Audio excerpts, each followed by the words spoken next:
이와 같은 마음으로 이 시간 우리에게 주신 함께 읽은 본문 시편 14편 말씀에 기초하여서 시편 강의 14번째 시간으로 하나님이 없다 하는도다 라고 하는 제목으로 함께 말씀의 내용을 살펴보도록 하겠습니다. 시편 14편에 기초한 설교의 제목을 고민을 했습니다. 그리고 제가 어제 제 딸 이야기하면 제 딸이 또 싫어하지만 제 딸한테 물어보았습니다. 시편 14편의 본문의 시작이 어리석은 자는 그의 마음에 이르기를 하나님이 없다 하는도다인데 어리석은 자는으로 설교 제목을 할까, 하나님이 없다 하는도다로 설교 제목을 할까를 물어보았습니다. 딸의 답은 어리석은 자는이었습니다.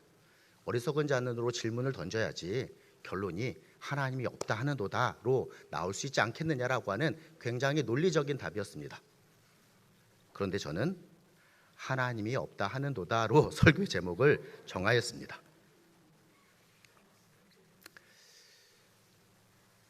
다윗이 지금 처한 하나님이 없다라고 하는 시대의 모습이 우리가 살아가는 이 시대의 모습과 너무나도 닮아 있기 때문입니다.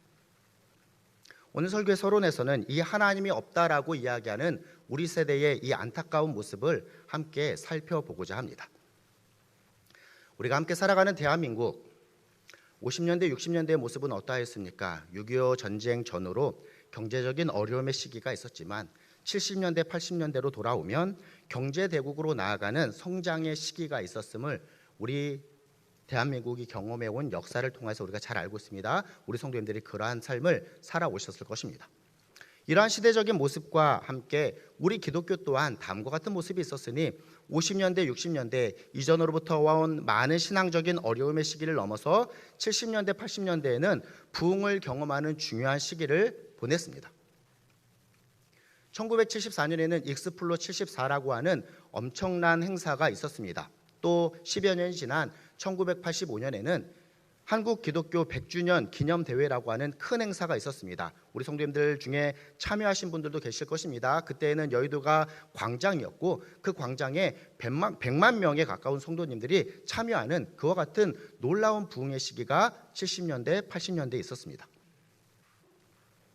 이러한 부흥의 시기를 지나 90년대, 2000년대는 그 한국교회가 부흥의 시기를 경험한 열매를 거두는 시기였습니다. 이 시기에는 한국의 교회가 차고 넘치는 시대였습니다. 제가 전농중앙교회 부임할 때에 성도님들이 다음과 같이 이야기하시는 내용을 들었습니다. 목사님, 예전에는 저희 주일학교가 100명이 넘는 친구들이 100명 가까운 친구들이 같이 예배를 드리는 시기가 있었습니다 라고 말씀을 들었습니다. 그러셨을 것입니다. 우리 전농중앙교회뿐만 아니라 한국의 교회가 그러하였을 것입니다. 그때는 다음과 같은 이야기가 있었습니다. 북치고 이렇게 나가면 동네를 한 바퀴 돌면 뒤에 줄줄줄줄 따라와서 성경학교에 천막으로 지은 교회들도 많았지만 그와 같은 교회가 꽉꽉 차는 그와 같은 모습이 있었다라는 내용의 이야기를 많이 들었을 것입니다. 그러한 시기가 한국교회에 있었습니다. 이제부터 안타까운 하나님이 없다는 시대의 이야기를 나누려고 합니다. 주일학교에 100명이 넘는 아이들이 예배를 드렸는데 이제는 10여 명이 예배를 드리는 우리의 한국교회 상황에 대한 이야기입니다. 1970년에는 신생아가 100만 명이 탄생했습니다. 저는 1977년생입니다. 아이고, 제 나이를 밝혀버렸습니다. 1977년에는 저를 포함하여서 한국 땅에 78만 명의 아이들이 태어났습니다. 그런데 한 세대가 지나 제 딸아이가 태어난 2008년에는 태어난 신생아 수가 46만 명이었습니다. 그리고 또 시간이 지난 2023년에는 통계에 의하면 한국 땅에 태어난 신생아 수가 23만 명이었습니다. 산술적인 통계로 살펴볼 때에 100여 명이던 주일학교 학생들이 3분의 1, 4분의 수질인 20에서 30여 명이 모일 수밖에 없는 상황이 되었다라는 것을 인구 구성으로 살펴볼 수 있습니다. 그런데 더함의 문제가 있습니다. 한 세대 전에는 기독교인의 인구가 25%이다, 30%이다. 그래서 한국 사회에 기독교인이 1000만 명이다, 1200만 명이 될 것이다 라고 하는 그와 같은 시대가 있었습니다. 그런데 지금은 인구 센서스에 의한 결과에 따르면 기독교인의 인구가 채 18%가 안 될 것이다 라고 하는 통계가 있습니다. 문제는 이 18%의 통계 중에 10대 미만의 기독교인의 인구의 퍼센트는 5%가 될까 한다라고 하는 그와 같은 결과가 있습니다.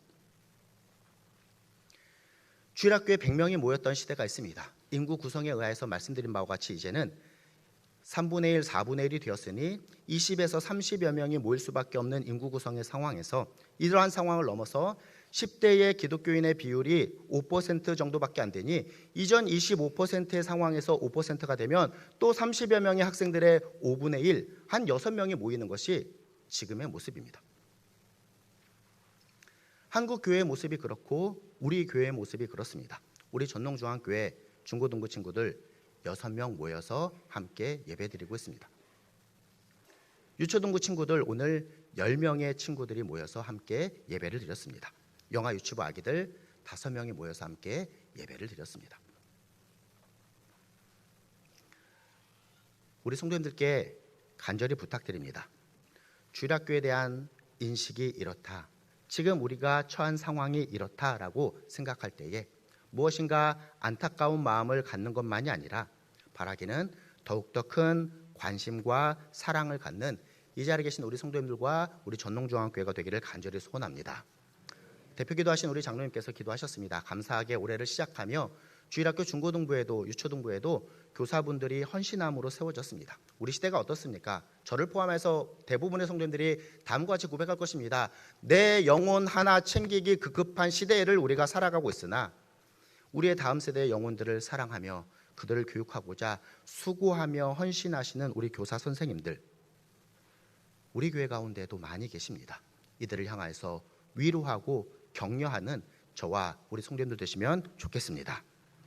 이처럼 각 가정에서도 믿음과 신앙의 전수가 참 어려운 시대 가운데 이 일이 우리의 인생에서 가장 중요한 일이다라는 사실을 기억하며 더욱더 애쓰고 힘쓰시는 우리의 성도님들의 가정 또한 되시기를 소원합니다.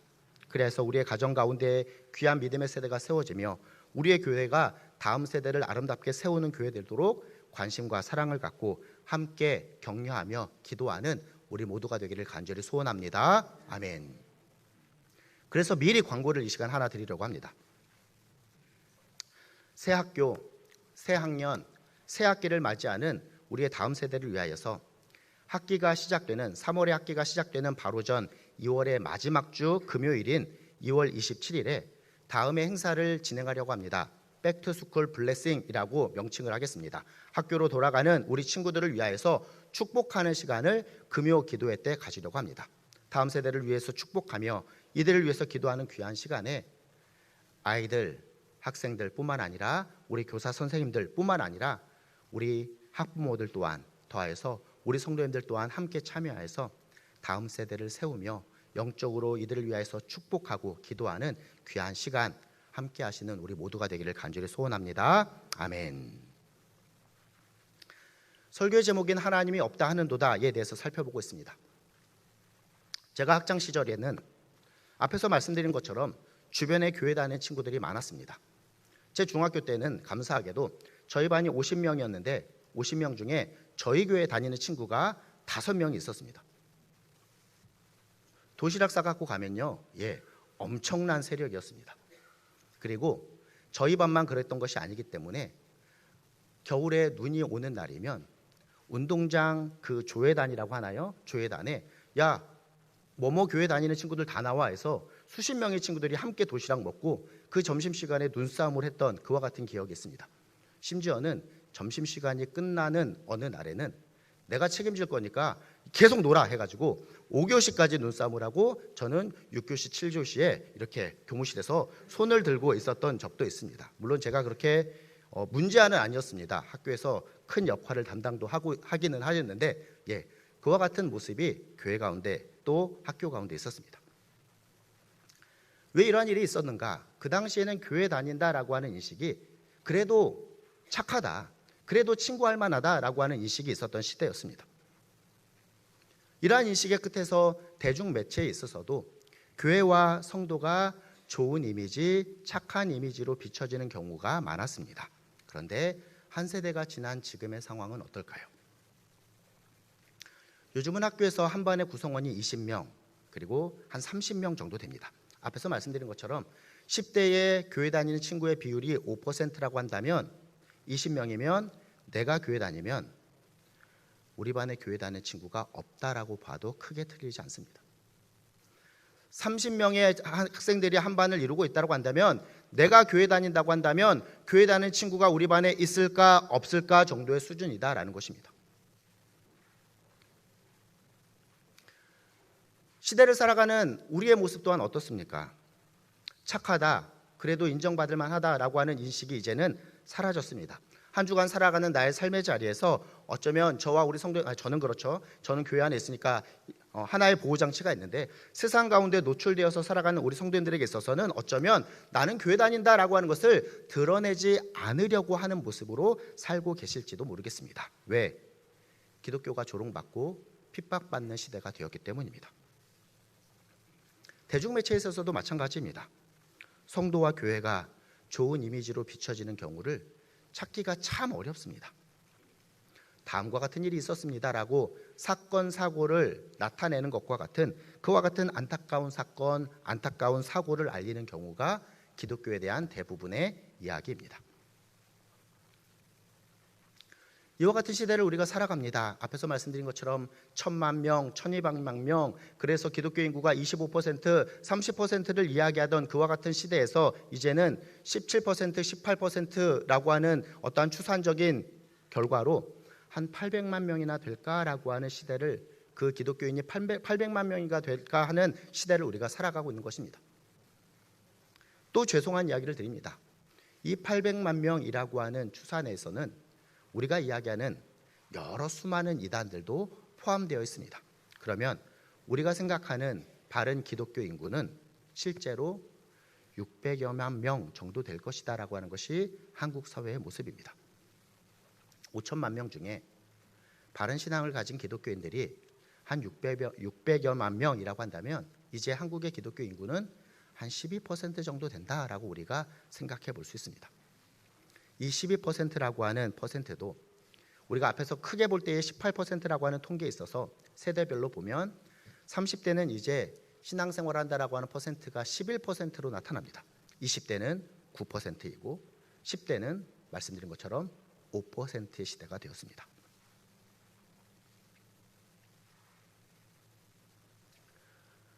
기독교만의 이야기일까요? 그런데 세대의 모습은 또 다음과 같습니다. 우리 비단 기독교만의 위기 상황이 아니다라고 다른 종교들도 이야기합니다. 다른 종교에서도 급격한 감소를 보이고 있습니다. 한국 사회에 있어서 크게 나타나는 대표적인 모습이 바로 이것이니 탈종교화 현상이 한국 사회에 나타나는 분명한 모습입니다. 사실 한국 사회는 굉장히 범종교적인 그와 같은 민족이었습니다. 우리는 기독교가 들어오기 전에도 무엇인가 이렇게 정한수를 떠놓고 이렇게 기도하는 그와 같은 모습이 있었습니다. 그런데 2017년을 기점으로 해서 이러한 모습이 역전되었으니 종교인의 비율이 46.6%였고 무종교인이 53.4%로 역전된 시기가 2017년이었습니다. 그리고 코로나를 경험하면서 이제 10년 가까운 시간이 흐른 이후에 무종교인의 비율이 훨씬 더 많아진 시대를 우리가 살아가고 있습니다. 길게 설명드렸지만 지금까지의 내용을 정리해보면 다음과 같습니다. 우리가 살아가는 시대, 어떠한 시대라고요? 오늘 설교의 제목과 같이 하나님이 없다 하는도다의 시대가 되었다라는 것입니다. 하나님이 없다 하고 살아가며 나를 믿고 내 중심적으로만 살아가는 시대가 되었다라는 것이 우리가 살아가는 시대의 모습이다라는 것입니다. 하나님이 없다 하는도다라고 하는 시대 속에서 우리가 살아갑니다. 그러면 우리가 그래도 믿음을 가진 성도인데, 성도로서 이 하나님이 없다 하는 시대 가운데 어떠한 모습으로 살아가야 하겠습니까? 답은 분명합니다.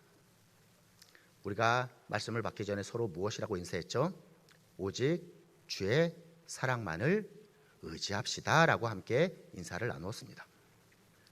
주님께서 우리에게 베풀어 주신 그 사랑을 기억하며 붙잡고 의지하는 삶을 살아가야 할 것입니다.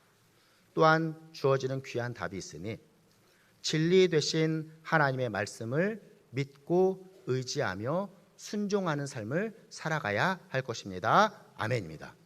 하나님이 없다 하는 세대이지만 우리는 하나님이 계심을 믿기에 그 말씀으로 우리에게 임하시는 하나님을 믿고 의지하며 순종함으로 살아가는 저와 우리 성도님들이 되셔야 할 것입니다.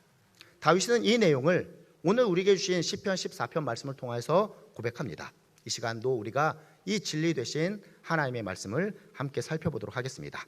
오늘 우리에게 주신 본문 시편 14편 말씀 네 부분으로 나누어 볼 수 있습니다. 1절로 3절, 4절, 5절, 6절, 7절로 나누어 볼 수 있습니다.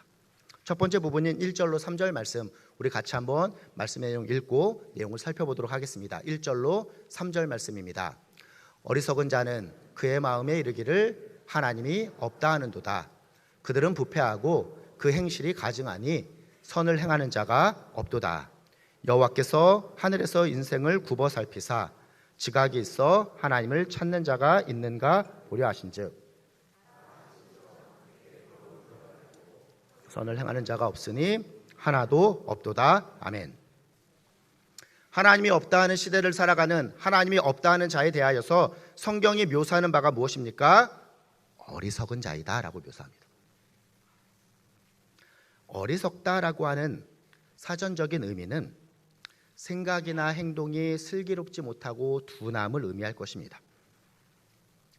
세상에서는 어리석은 자를 그냥 일반적으로 세상적인 개념으로 생각해 볼 때는 무엇인가 지적인 능력이 조금은 결여된 그와 같은 자를 어리석다라고 묘사합니다. 그런데 다윗은 무엇이라고 묘사합니까? 이와 같은 어리석은 자, 그는 그의 마음에 하나님이 없다 하는 자가 어리석은 자이다 라고 이야기합니다. 하나님을 인정하지 않고 하나님이 없다 하며 살아가는 인생, 참으로 어리석은 인생이다 라고 이야기하는 것입니다. 이사야서 32장 6절 말씀을 보아도 다음과 같이 기록하고 있습니다. 한번 읽어볼까요? 이는 어리석은 자는 어리석은 것을 말하며 그 마음에 불의를 품어 간사를 행하며 패역한 말로 여호와를 거스르며 라고 이사야 선지자도 하나님을 거스르는 하나님이 없다는 자를 어리석은 자이다 라고 명합니다. 특별히 다윗은 이 1절로 3절 말씀에 없다라고 하는 표현을 4번이나 반복하여서 사용하므로 자신이 전하고자 하는 의미를 다음과 같이 강조합니다. 하나님을 없다함으로 살아가기에 그들은 선을 행하는 자가 없다. 선을 행하는 자가 없으니 하나도 없다라고 이야기하는 것입니다. 하나님을 인정하지 않고 하나님을 믿지 않고 하나님이 없다 하며 살아가는 자의 결과로 인간은 죄 아래, 죄의 영향 아래 살아가는 존재가 되었습니다. 선을 행하는 자가 없으니 하나도 없다. 모두가 다 죄 가운데 살아간다라고 다윗이 이야기하는 것입니다. 하나님이 없다 함으로 부패하고 행실이 가증하며 선을 행한 자가 하나도 없게 된, 다 치우쳐서, 즉 하나님 앞에 살아가는 인생이 아니라 하나님의 선함으로부터 이탈되어서 다 치우쳐서 함께 더러운 자가 되고 선을 행하는 자가 하나도 없는 그와 같은 세상이 되었다라고 시인 다윗이 고백합니다. 하나님을 인정하지 않고 하나님을 떠나 죄와 악의 모습으로 살아가는 자, 이 얼마나 어리석은 자인가라고 다윗이 이야기합니다. 이어지는 본문의 두 번째 부분입니다. 4절 말씀도 우리 함께 읽고 말씀의 내용 살펴보도록 하겠습니다. 4절입니다. 죄악을 행하는 자는 다 무지하냐? 그들이 떡 먹듯이 내 백성을 먹으면서 여호와를 부르지 아니하는도다. 아멘. 앞부분에서 기록한 행악자, 어리석은 자들에 대하여서 기록합니다. 죄악을 행하는 자는 다 무지하냐? 죄악을 행하는 자는 다 무지하냐라고 하는 이 뜻은 죄를 행하는 자는 알지 못하느냐라고 하는 수사 의문문입니다. 결국 죄를 지으면서도 알지 못하면서 살아가는 진정한 무지, 진정한 어리석음을 나타냅니다. 어떻게 그들은 죄를 지으면서도 어찌 그리 알지 못하는가라고 하는 탄식을, 그 안타까움을 기록하는 것입니다. 어찌 그들은 그렇게 알지 못하고 그렇게 살아가는가라는 탄식 말입니다. 그런데 우리는 어쩌면 세상을 향해서 이러한 탄식의 마음을 갖기보다는 하나님이 없다 하는 마음을 가진, 즉 선을 행하지 않는 악인이 오히려 세상에서 흥한 모습으로, 잘 나가는 모습으로 나아가는 것을 보고 왜 저럴까? 어떻게 저렇게 흥할 수 있을까라는 질문을 가지고 살아갈지 모르겠습니다. 어리석은 자, 하나님이 없다고 하는 자들이 세상에서 오히려 부유하고 능력이 있으며 성공하는 것처럼 보이기도 하는 것입니다. 더하여서 이러한 하나님이 없다고 하는 어리석은 자들이 오히려 하나님을 섬기며 바르게 살아가고자 하는 하나님의 백성들을 무시하고 핍박하는 모습도 세상에서 나타나는 모습입니다. 그런데 우리가 이 부분에서 이와 같은 생각 가운데에서 깨달아야 할 내용이 있으니, 이러한 세상의 모습, 보여지는 세상과 인간의 기준이 참된 기준이 아니다라는 것을 우리가 깨달아야 합니다. 누가 진정 어리석은 자인가라고 하는 대한 평가는 인간의 행위를 판단하시는 하나님에 의해 결정된다라는 것입니다. 우리의 기준이나 세상의 기준으로 평가되는 것이 아닙니다. 2절 말씀을 보십시오. 하늘에서 인생을 굽어 살피시는 하나님께서 이 모든 것을 판단하시고 결정하신다라는 것입니다. 시인이 기록하고 있는 하나님이 없다 하는 어리석은 인생의 모습, 이러한 어리석은 인생들이 살아가는 세상의 모습, 그렇습니다. 우리가 살아가는 세상 인생의 모습과 크게 다르지 않습니다. 그러하기에 본문이 우리에게 주시는 교훈은 분명합니다. 하나님이 없다라고 여기는 세상, 어쩌면 하나님이 없이도 잘 나가는 것처럼, 잘 살아가는 것처럼 보이는 세상에 믿지 않는 사람들 앞에서 오히려 나는 하나님께서 우리를 바라보시고 감찰하시고 판단하시고 평가하시는 분이시다라고 하는, 나는 진정 하나님의 하나님 되심을 고백하며 인정하고 살아가고 있는가를 먼저 바른 말씀 위에 우리의 모습을 점검해 보는 그와 같은 모습이 있어야 할 것입니다. 세상으로, 세상의 방법으로, 세상의 가치로 잘 살아가고 있는가로 우리를 평가하는 것이 아니라, 나는 하나님으로 인하여서 잘 살아가고 있는가를 스스로 점검해 보아야 한다라는 것입니다. 사랑하는 성도 여러분, 우리는 세상에 무엇인가를 믿으면서 살아가는 자들이 아니라 하나님을 믿으며 살아가는 자들입니다. 비록 우리의 눈에 보이지는 않으시지만 그 하나님께서 분명 우리 가운데 계심을, 우리 가운데 역사하심을, 그 살아 역사하시는 하나님이심을 믿으면서 살아가는 자들입니다. 그렇다고 한다면 하나님의 하나님 되심을 분명하게 믿는 그 믿음으로써 우리가 살아가야 할 것입니다. 왜 자꾸 우리가 세상의 기준, 세상의 가치, 죄악된 인간들의 방향, 인간들의 어떠한 방식을 우리가 바라보고 그것이 옳은 양 살아가고 있을까요? 죄악을 행하는 자는 다 무지하냐라고 시인 다윗이 고백합니다. 어찌 그렇게 무지하게 죄악으로 살아가면서 어찌 그리 알지 못하는가라고 하는 모습을 우리가 답습하며 그 가운데서 살아가는 자들이 아니라, 하나님의 하나님 되심을 믿는 믿음을 소유한 자 되었으니 하나님의 하나님 되심에 대한 분명한 믿음으로 우리의 삶을 하나님을 기준으로 하여, 하나님을 목적으로 하여 살아가시는 저와 이 자리에 계신 우리 사랑하는 모든 성도님들 되시기를 간절히 소원합니다. 연결되는 교훈이 이것일 것입니다. 세상의 사람들, 내가 신이 되어서 나의 만족과 유익을 위해서 세상의 가치와 목적을 위해서 달려가는 자기 중심적인 인생의 모습일진데, 우리는 내가 중심이 되는 것이 아니라 내 안에 계신 주님이 중심이 되는 삶, 그래서 주님께서 나의 삶의 방향과 목적이 되신다는 성도에 합당한 고백으로, 성도에 합당한 믿음의 삶으로 나아가시는 저와 우리 성도님들 되시기를 또한 간절히 소원합니다. 아멘. 이어지는 본문 세 번째 내용입니다. 5절로 6절도 우리 함께 읽어보도록 하겠습니다. 읽습니다. 그러나 거기서 그들은 두려워하고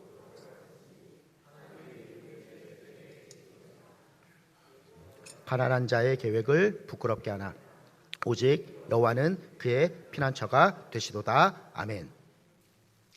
본문의 세 번째 부분을 들어오면 이제 지금까지 살펴본 앞단락의 내용과 분명하게 대조됩니다. 그러나로 시작하는 이 단락에서 하나님의 계심을 다윗은 분명하게 기록합니다. 다윗은 앞부분에서 하나님에 대해서 다음과 같이 묘사했습니다. 하늘에서 인생들을 굽어 살피는 모습으로 악인과 악의 활동을 살피시는 모습이었지만 마치 세상에 대하여서는 침묵하시는 듯한 하나님에 대해서 이야기하였습니다. 그런데 5절에서는 그 하나님에 대해서 무엇이라고 묘사합니까? 하나님이 의인의 세대에 계심이로다 라고 그가 선포합니다. 하나님께서 계신다. 하나님께서 우리 가운데 함께 하신다. 이 고백은 앞에서 지금까지 살펴본 하나님이 없다라고 하는 어리석은 자들의 마음과 그들이 살아가는 삶의 방식과 분명하게 대조되는 모습입니다. 시인은 이와 같은 대조의 모습을 계속해서 기록합니다. 하나님이 계심에 따라서 악인과 의인의 결과에 대해서도 분명하게 대조합니다. 먼저 5절 말씀을 보십시오. 악인들은 하나님이 계시다라고 하는 분명한 진리 앞에서 그들의 어리석음 때문에 그들은 두려워하게 될 것이다라고 기록합니다. 그런데 6절 말씀을 보십시오. 의인들은 이 하나님의 계심에 의하여서 피난처가 되시는 하나님의 보호하심 아래 평안한 삶을 살아가게 될 것이다 라고 고백합니다. 이 시인 다윗의 고백이 저와 우리 성도님들의 이번 한 주를 살아가는 귀한 고백 되기를 간절히 소원합니다. 하나님이 계시다라고 하는 우리가 믿음과 분명한 확신을 가지고 살아가는 신앙의 삶을 살아가기에 선을 찾아볼 수도 하나도 없는 이 악이 가득한, 악이 득세하는 세상 가운데서도 우리는 피난처 되시는 하나님의 보호하심 아래 평안한 삶을 살아갈 수 있습니다라고 하는 귀한 삶으로 나아가시는 저와 우리 성도님들 되시기를 간절히 소원합니다. 계속되는 이제 본문의 마지막 부분 7절 말씀입니다. 피난처 되시는 하나님의 보호하심, 그 평안한 삶에 대한 기록의 연장으로 시온에서 나올 하나님의 구원을 기록하고 있으니 함께 읽어보도록 하겠습니다. 7절입니다. 이스라엘의 구원이 시온에서 나오기를 원하도다. 여호와께서 그의 백성을 포로된 곳에서 돌이키실 때에 야곱이 즐거워하고 이스라엘이 기뻐하리로다. 아멘. 하나님이 계시다라고 하는 분명한 진리를 깨닫고 나아가는 시인 다윗. 이제 시인은 하나님께서 함께 거하신다라고 하는 그 상징이 되는 시온산의 구원이 임할 것을 기록합니다. 하나님께서 그의 백성 가운데 임재하심으로, 하나님께서 이 의인과 함께 하심으로 구원이 임한 이 귀한 의인들은 하나님이 없다 하는 시대를 살아감에 있어서도 마지막 결론을 보면 어떠한 모습으로 그들이 살아간다라고 기록합니까? 즐거워하고 기뻐하는 모습으로 살아갈 수 있다라고 고백합니다. 말씀을 정리합니다. 하나님이 없다 하는도다라고 하는 설교의 제목이 담긴 이와 같은 시대, 이와 같은 세상에서 우리가 살아갑니다. 그런데 말씀은 우리에게 분명하게 교훈합니다. 하나님이 없다 하는 이 시대, 하나님이 없다라고 살아가는 이 시대의 인생의 모습, 그들은 참으로 어리석은 자이다라고 우리에게 설명합니다. 하나님이 없다라고 하기에 그들은 하나님이 없는 것처럼 하나님을 떠나서 어떠한 지혜나 사랑이나 도덕성과 같은 하나님께 속한 그 어느 것 하나의 선도 하나도 없는, 결국 생명 또한 없기 때문에 죽음으로 나아갈 수밖에 없는 모습이다라는 사실을 시인은 안타깝게 하나도 없다라고 표현합니다. 이러한 하나님이 없는, 구원 없는 사람들의 시각으로 볼 때 우리가 믿는 예수 그리스도, 우리가 믿는 그 예수 그리스도의 복음, 그들은 오히려 우리를 어리석다라고 이야기할지 모르겠습니다. 그런데 성경은 우리에게 분명하게 약속하시니 하나님을 믿는 우리에게 그 복음은 구원을 가져다 주시는 하나님의 능력이 된다라는 것입니다. 바울은 이 내용을 고린도전서 1장 18절 말씀에 다음과 같이 기록하고 있으니 함께 읽어보도록 하겠습니다. 십자가의 도가 멸망하는 자들에게는 미련한 것이요 구원을 받는 우리에게는 하나님의 능력이라. 아멘. 십자가의 도가 하나님이 없다라고 살아가는, 선을 행하는 자가 하나도 없는 멸망으로 나가는 자들에게는 오히려 미련한 것으로 보일지 모르나 구원받는 우리에게는 그것이 곧 하나님의 능력이 된다라는 것입니다. 이 자리에 하나님을 예배하고자 나오신 저와 우리 성도님들, 우리에게는 하나님께서 계신다, 하나님이 존재하신다, 그 하나님이 크고 전능하신 분이시다, 그 하나님이 모든 만물을 창조하시고 우리를 구원한 분이시며 이제 마지막 날 우리를 심판하실 분명하신 분이시다라고 하는 믿음을 가지고 나오신 분들이시라 믿습니다. 바라기는 우리가 이와 같은 믿음을 가진 자이니 하나님이 없다 하고 살아가는 이 세상의 어리석은 자들 가운데 속하여서 살아가는 모습이 아니라, 세상 가운데 속하여서 살아가는 자들의 모습이 아니라 이 모습 가운데 구별된 그리스도 안에서 살아가는 자들 되시기를 간절히 소원합니다. 하나님이 계시다라고 하는 분명한 믿음으로 이 힘겨운 세상 속에서도, 죄와 악이 가득한 세상 속에서도, 어리석음이 가득 차 있는 선을 행하는 자가 하나도 없는 이와 같은 세상 가운데서도 십자가의 도가 구원을 받는 우리에게는 하나님이 능력이 되는 그와 같은 능력의 삶을 경험하시는 저와 우리 성도님들 되시기를 간절히 소원합니다.